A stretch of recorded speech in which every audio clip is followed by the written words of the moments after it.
વાત હવે વકફ સંશોધન બિલની જે લોકસભામાં પાસ થયું. મોદી સરકારનું ઐતિહાસિક વકફ સંશોધન બિલ લોકસભામાં પાસ થયું. 12 કલાકની મેરેથોન ચર્ચા બાદ બહુમતીથી લોકસભામાં પાસ થયું વકફ સંશોધન બિલ. બિલના પક્ષમાં 288 મત પડ્યા, જ્યારે વકફ સંશોધન બિલના વિરુદ્ધમાં 232 મત પડ્યા. લોકસભામાં 12 કલાકથી પણ વધુ સમય સુધી ચર્ચા ચાલી. વિપક્ષના તમામ સંશોધન રદ કરવામાં આવ્યા.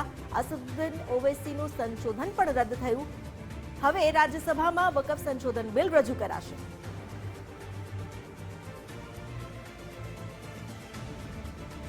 વકફ બિલ પર સંસદમાં કોણે શું કહ્યું તેના પર પણ એક નજર કરીએ. ભાજપે પોતાની દલીલો રજૂ કરી હતી. ભાજપના સાંસદ અનુરાગ ઠાકુરે કહ્યું કે વકફ મિલકત 200 લોકોના હાથમાં છે. 200 લોકો પાસે કરોડો રૂપિયાની મિલકત છે. મોદી સરકારમાં ફક્ત એક જ કાયદો અને એક જ બંધારણ હશે. આ બંધારણ વિરુદ્ધ ભ્રષ્ટાચારનો મુકાબલો છે. કાયદેસર વર્સિસ ગેરકાયદેસરનો આ મુદ્દો છે. ભારતમાં આંબેડકરનું બંધારણ કામ કરશે, મુગલ હુકમનામું નહીં. ભારતને વકફના ડરથી મુક્તિની જરૂર છે, કોઈ હિસાબ કિતાબ નથી.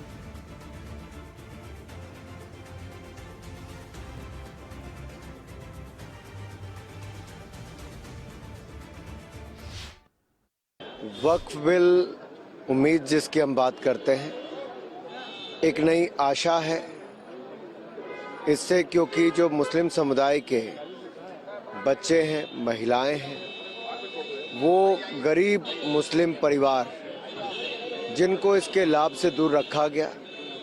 पिछले 75 वर्षों में 60 वर्ष कांग्रेस की सरकार रही और 1995 के बाद 2013 में जब इसमें संशोधन किए गए तो इतनी ताकतें दे दी गई कि मात्र 200 लोगों के हाथ में 2 लाख करोड़ रुपए से ज़्यादा की संपत्ति, 9 लाख एकड़ से ज़्यादा जमीन, और यही नहीं, जिस जमीन से लगभग 12,000 करोड़ रुपए साल की कम से कम आमदन हो सकती थी सच्चर कमेटी की रिपोर्ट के अनुसार, यानी कि पिछले 20 सालों में 2.5 लाख करोड़ रुपए से ज़्यादा अब तक कमाई हो गई होती, गरीब मुसलमान भाई और बहनों की भलाई हो गई होती.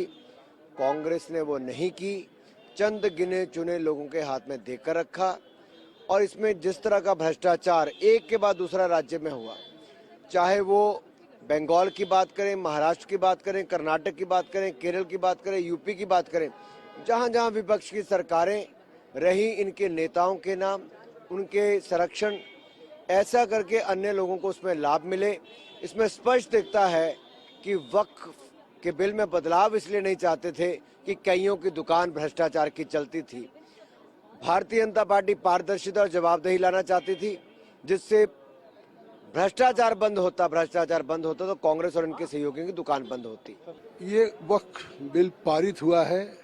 आज से देश के उन वाकिफ को, जिनके मन में अपनी प्रॉपर्टी को गॉड के नाम पे वक्फ करने का काम करते थे और उसकी इनकम से गरीब को, महिलाओं को, ख़वातीन और पसमानदा को उसका फ़ायदा मिले, जो अभी तक नहीं मिल रहा था. आज का दिन एक ऐतिहासिक हो गया कि अब केवल फ़ायदा नहीं मिलेगा, बल्कि उस वक्फ बोर्ड में ओबीसी के लोग, पसमानदा महिलाओं का प्रतिनिधित्व होगा. अब केवल वक्फ के और किसी गवर्नमेंट या प्राइवेट के डिस्प्यूट में उसको हाई कोर्ट, सुप्रीम कोर्ट जाने का अधिकार मिलेगा.